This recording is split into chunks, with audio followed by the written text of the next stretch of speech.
Joining us now to talk about it is Illinois Congressman and my law school classmate, Raja Krishnamurthy. Congressman, no Socratic method today, but we're glad to have you on the show. Hey, great seeing you, Julian.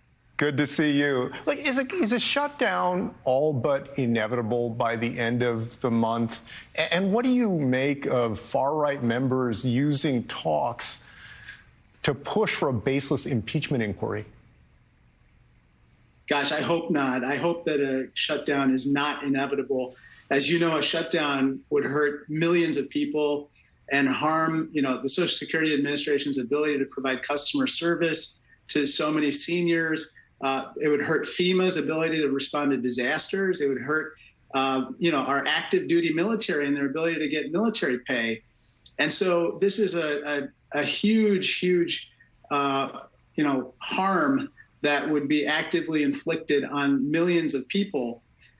With regard to, demanding an impeachment inquiry for a vote to continue to fund the government, that's a loser as well. I think the last poll I saw showed that 60% of Americans don't want an impeachment inquiry. And I'm on the House Oversight Committee. I have not seen one shred of evidence that would implicate the president in any wrongdoing whatsoever, let alone high crimes and misdemeanors. And as Ken Buck, my colleague, said, this is just impeachment theater. It's complete fiction, Julian. With Speaker McCarthy, you have a speaker who, let's just be honest, has a fairly weak hold on his caucus, and many have argued over-listens to folks like Marjorie Taylor Greene. Do you think that the nation can trust Speaker McCarthy's leadership right now? Well, I'm a little concerned about that, honestly, and I hope that he doesn't give in to those far-right demands. He should know that there are a lot of Democrats who would be willing to support funding the government on an appropriate basis. Hakeem Jeffries has done a fabulous job of reaching out to the speaker and working with him wherever needed, including in funding the government. And I think that he should, instead of tacking to the far right and the extreme, he should tack back to the center and where the vast majority of the American people are, which is fund the government and do your job. New exclusive reporting from NBC News dives into how the White House is ramping up a war room to battle an expected impeachment inquiry.